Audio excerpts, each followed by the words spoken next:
Karen's demon child breaks his wrist while stealing my purse. So she sues me. Hi guys, before I start, I'm from Germany and this story took place there. Please keep that in mind, because A, our laws might be slightly different, and B, English isn't my first language. And if I write things in a strange way, that's why. So in the early 2010s, I was trying on sneakers in a shoe store downtown, with my purse lying next to me on the floor. I'm both blind and deaf on my right side, brain surgery gone wrong, but I'm okay considering the circumstances. So I didn't even really see the teenager who sneaks up, grabs my purse and starts booking it out of the store. If he hadn't started running, I probably wouldn't have noticed that he had taken my bag. Without really thinking, I start after him, and since I'm wearing new sneakers from the store, a store clerk runs after me. The kid makes it about 200 yards before I catch up to him. Now, I didn't try to tackle him. I just wanted to grab him, and we lost our balance. Poor guy tries to catch his or our fall with me on top of him. He was maybe 150 pounds and I was maybe 185, and there was a sickening crunch. Textbook Galeazzi fracture. I instantly feel horrible for the chap and try to see what's wrong. I used to work as an EMT. The clerk from the shoe store is standing there staring at us, trying to figure out what just happened. The kid was clutching his arm and trying to act tough. He might have even tried to get back up and keep running, but there were too many people around us now, and he changed his mind about that. I asked for an ambulance to be called, but it's the police who show up first, called by the store. They ask what happened, and I explain. The store clerk explains as well. A few witnesses chip in, and the police ask if I want to press charges, and I say something like, I think he's been punished enough. And yes, technically since the police were already involved, they should have filed charges against him, but they followed my wish instead for whatever reason. Plus, they were happy not to arrest him just then, because he needed to go to the hospital and have surgery. To arrest him, they would have had to follow him to the ER, and that would have been such a waste of their time. Fast forward about a month, in short succession I got 2 letters. One's informing me that the police are looking into a battery charge against me, and the second is a summons into court, and I can't believe my eyes. I've been sued by the purse snatcher for, quote, damages for pain and suffering. Schmerzengeld. They wanted something around 8,000 euros for the broken wrist. Luckily, I have an awesome lawyer who's also my cousin, and we appear in court. This was the hearing for the damage claims. The investigation by police and prosecutor had already concluded that I hadn't caused the boy's injuries on purpose and had been suspended. While we wait for the case to be called, the kid sits on a bench, his arm in a brace, looking a bit sheepish. Next to his lawyer, who's a young guy and henceforth we'll call Lawyer 1, there stands the boy's mother, glaring daggers at me. We get called inside and Lawyer 1 starts to elaborate in great detail how I threw myself on top of the kid while he was on the ground and so caused his injury, which in turn took surgery to fix. It's hard for me to keep quiet, but I bite the inside of my cheek and hold my tongue. Once Lawyer 1 is done, my cousin gets up and the first thing she does is to inform the judge that the injury was caused during a crime, explaining about the purse snatching. The judge pauses, looks at Lawyer 1 and asks if he was aware of this. He says, yes, but that shouldn't matter because in their view, I caused the injury deliberately and therefore the circumstances shouldn't matter. As long as I wasn't defending my health, I had no right to injure a child. He's not completely wrong about that, given our laws, and I even agree with him. Stealing a purse shouldn't give someone permission to do you bodily harm on purpose. The judge has 2 questions. Were there witnesses, and why were there no charges filed against the thief? My cousin produces statements from witnesses, the first police report of the incident, and the documentation about the suspended investigation about whether or not I should be charged for battery. She also informs the judge that the police had followed my wish in not filing charges for the theft, and explains that I felt the kid had suffered enough due to his injury. This is where the entitled mother makes her first big mistake. She interrupts my cousin before she can finish and says something like, obviously she, meaning me, was afraid she'd get into trouble for what she did to my poor child, and the police did not do their job properly.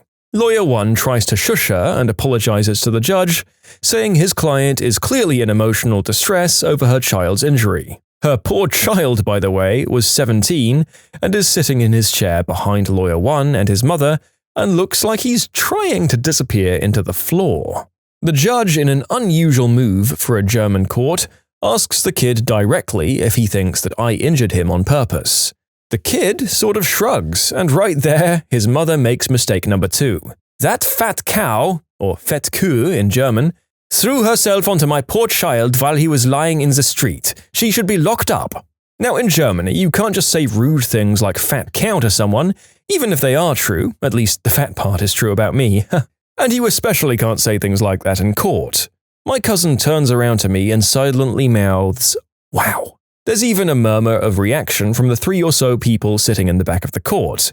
Many court proceedings are open to the public in Germany. The judge looks at this lady, who's again being shushed by Lawyer 1, not quite as gently this time, and who is stage whispering, "Well, it's true, ist doch wahr." When all is quiet again, the judge waits a few more seconds, just glaring at this lady teacher style, and then looks at Lawyer 1 and asks, "Do you want to proceed with this nonsense?"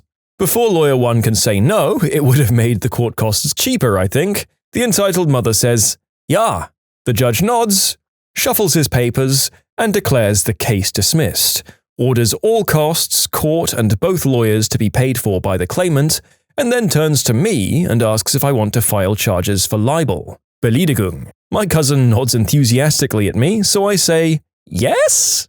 Judge announces she'd speed things up and asks Lawyer 1 if he'll be representing the lady. Lawyer 1 nods, and the entitled mother seems to have lost the plot and keeps asking him what's going on.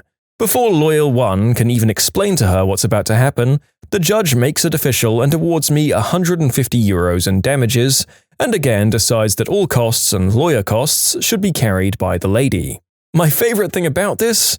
My lawyer is my cousin, and she wouldn't have charged me more than absolutely necessary. But she's also working in a prestigious law firm with 4 partners who raked up a combined 6 PhDs, which is not cheap.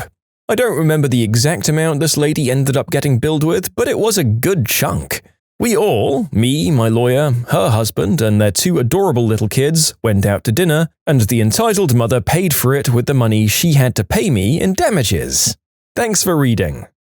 Wow, I actually didn't know that libel cases could be spontaneously kicked off like this. Whenever we hear about civil cases in the US, the judges always seem to be fairly keen to keep the things as short and simple as possible, and I've never seen a new set of charges being laid within minutes of another case being dismissed. Kinda feels like this was the judge's way of punishing the lady for bringing the case in for hearing without disclosing all of the relevant information, as well as for her crappy behavior in name-calling and interrupting. They also didn't make the libel too much money, which is a nice touch. This was just a slap on the wrist to the lady. And I think we can all agree that the German Karen was the mega jerk here. The kid is 17 and just approaching the age where the rule of "he's just a child" doesn't apply anymore, but maybe with this example of what not to do, he'll turn out alright. Kind of funny that he just shrugged and didn't even speak up to avoid his mum losing the case, though. Am I the jerk for telling the stepfather who raised me that he's not my dad when he didn't treat me like his son? My mum married my stepdad when I was only 1. He had a 1-year-old son, and then they had a daughter a year later together. My stepbrother and I are 16 now, and our half-sister is 14. Stepfather is the only father figure I've known, and I've always called him Dad. My actual dad isn't in my life. Growing up, I always noticed that he treated me differently. He never mistreated me, but he was always more interested in his own children than me. In fact, he always showed very little interest in me. I've always felt like a second-class family member. My mum treats my stepbrother exactly like me, but my stepfather doesn't do the same for me. Anyways, this last couple of years have been difficult because stepfather started doing stuff with my siblings, like going on trips, going fishing or hiking, father-children bonding moments as he calls them, and he's never taken me with them despite me asking to go. Initially, he always said maybe next time, until I called him out last week and he took me aside and explained that this is for him and his children. I'm not his child like they are. He said he loves me, but it is different. He can't dilute the experience by bringing me as well, but he said my mum can spend some mother-child moments with me and my sister if she wants to as well, and that it would be good for us to have that for only us. This conversation happened on Friday before they went off for a weekend trip. My mum told me that this is how he feels, she can't change it, but she's made sure I'm always treated equally when it comes to money, which is true, but she can't change the way he feels, so I need to accept it. I've been thinking all weekend, and it was clear to me that when he doesn't see me as his son, it's wrong of me to see him as my dad. So I decided that if I'm the stepchild he tolerates because of my mum, I'm not going to pretend like we're anything anymore. I decided to stop calling him Dad and go by his first name. So on Sunday night, after they returned, I said, "Hi, Tom." He was surprised but didn't say anything. At dinner, he asked me what that was all about, and I explained that I don't want to dilute the experience he has with his real children by calling him Dad when clearly I'm not his son. It's something that should be kept for his actual children. I was told to go to my room by my mum. Later, she came to me and said that this has hurt him and I should apologize. I said I'm just following his lead and treating him exactly like how he wants to be treated by his actions. And if he's hurt, then he should look in the mirror because that's what he's been doing to me. My mum told me that in the end, this is the man who's raised me all my life and I need to apologize and show remorse. She says he's 95% of the way to being a dad for me. I shouldn't ignore all of that and focus on the missing 5% and reject him entirely. I declined. I said he's the one who needs to apologize if he wants things to change between us. Am I being the jerk in this situation? Nope, not the jerk, and it seems like you adequately and clearly explained your point of view in a way that not many people would have been able to debate you with a clean conscience. And although your stepdad is a jerk, I think your mum is equally bad for not reinforcing that he needs to equally care for all of the children in his household. It might have been a little different if you were older when he met you, but you've been raised alongside his son from a young age and clearly looked at him as a dad for some time and expressed an interest in that sort of relationship. I don't see how a guardian can look at a 15-year relationship of raising two boys as the sole father figure and then deciding that he should give special treatment only to the one he was related to by blood. It's such a robotic and programmed decision without any of the love or joy that should come for a family member of that many years. If you like Am I the Jerk, you're probably going to love Am I the Genius. Check it out, linked below. Also, go to amithejerk.com/submit if you would like to submit your own stories. Am I the jerk for interrupting my husband's live stream and going off on him after he forgot to feed and change our daughter's diaper? My husband has a YouTube channel with over 14,000 followers. He's been doing live streaming a lot lately, even though I told him that we have responsibilities to take care of.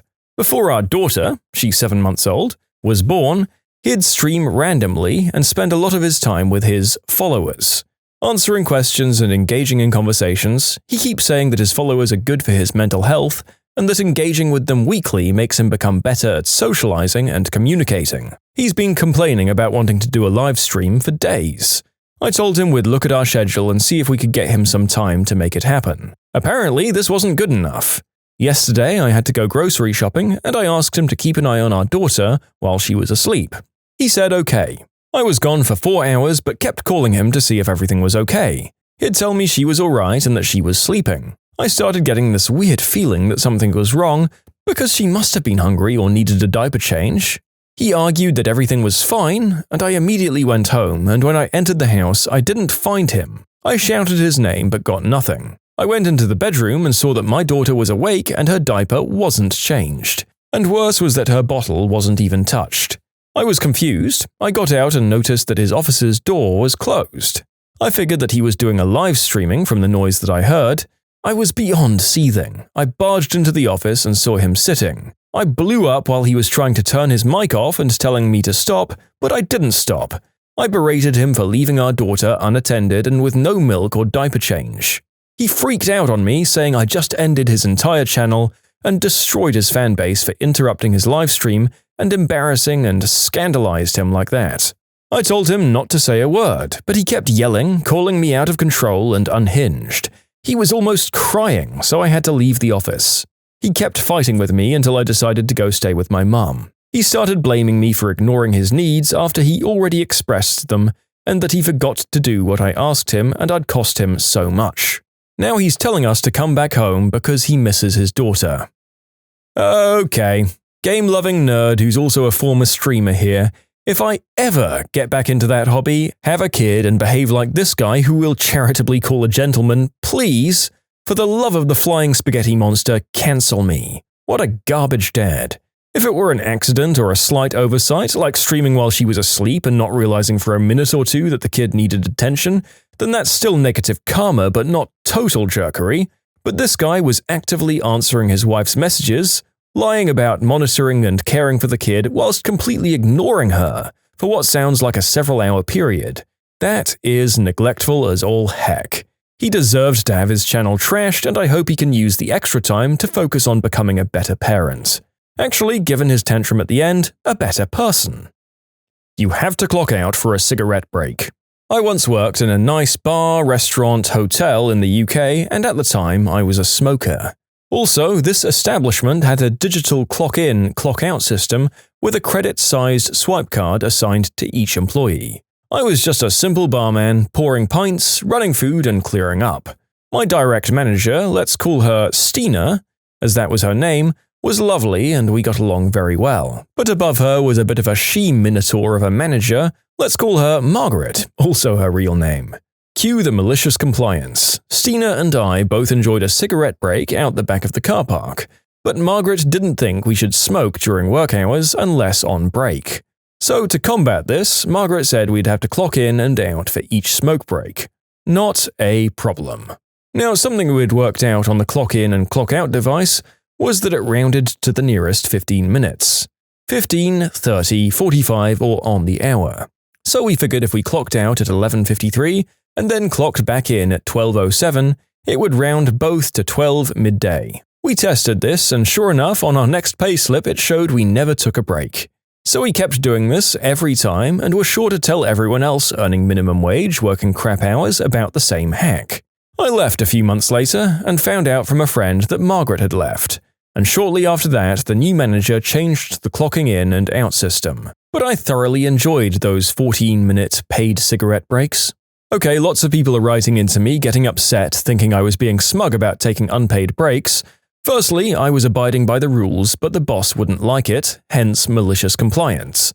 Secondly, Stina was very fair and let non-smokers have a break too. I took this to future roles in the hospitality industry, allowing non-smokers a 5-minute break as well. It was only fair.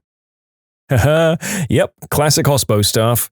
Work out how the clock-in and clock-out system works, any glitches involved, and then take full advantage from that point on. I've got to say that in the country I've worked in, 15-minute breaks were mandatory and paid, not something that you had to trick the system into accepting, although lots of places skip over them anyway. So for me, you two don't really come off as jerks in this situation. And good on you guys for making sure that the poor non-smokers got their breaks in as well. They're a group that often goes underlooked in the restaurant business, to the point where a lot of non-smokers I knew actively took up smoking just to get the extra breaks. Sucks that you have to fill your lungs with tar that you aren't even addicted to for a bit of extra time off your feet, right? HOA wants me to build a shorter fence? You've got it. I'm piggybacking off the HOA trend going around the internet. The story was relayed to me by one of my favorite professors over 5 years ago. So my apologies if the details are foggy or inaccurate. My professor was a very, very private person. The sort of guy who'd hesitate to tell you his favorite color if you hadn't known him long enough. He'd recently had an incredibly nosy couple move in next door and realized the flimsy 4-foot fence he had got for the dog wouldn't keep out the peeping eyes. So he installed a fence, but instead of using a standard size, which he knew his neighbors would peer over, he built an 8-foot fence. It wasn't even a week before the HOA was on his butt, threatening every fine they could and claiming that he couldn't have a fence over 6 feet tall. So, being a dutiful citizen, he called the fence company to uninstall said fence. While the fence was being taken down, he closely examined the HOA handbook on the precise definition of a fence. He installed a new 6-foot fence that fit every single regulation, but with a 3-foot brick wall beneath it. A short update, a lot of people are pointing out that they've seen a story like this here before. I acknowledge that faking stories for internet fame is a major thing, but I'm relaying the story as I've heard it. I have plenty more about this weird guy. Granted, they don't fit this channel. He used them to illustrate points mostly, like one about the horrendous public transport of Galveston, where he literally ran through people's yards. I don't know if his stories were true, honestly I bet many of them weren't. But he was a real man, and I'd share his name if I felt like that was okay. He served Cuban coffee during office hours. We got a random sub towards the end of the semester because he had a triple bypass that he'd told none of us about. Truthfully, I don't know if he's alive even, which was one of the reasons I wanted to share this. I have no way of making people believe that I'm telling the truth, but honestly, If you look through some of the crazy HOA stories, you'll see that this one isn't even that far-fetched. What a strange story for us to get here. Although I'll admit this professor seems like that one coworker we've all had who was weird but in a positive way. I'm going to go with my standard answer that's correct in the majority of cases. The HOA are the jerks, and the burden of proof to say otherwise lies on them. I saw a pretty excellent series of comments while perusing this story, and I feel like I should share them here. The HOA is somehow both the most American and un-American thing I've ever heard of at the same time. The freedom to deprive other people of freedom is pretty central to a big chunk of Americans. And we'll leave you all on those humorous observations. Thanks for watching. When you subscribe, make sure to hit the bell to turn on notifications. Put the playlist on in the background to finish listening to all the stories. Or if you want to check out some great music, check out easymode.com. If you like Am I the Jerk, give Am I the Genius a shot. Everything linked in the description.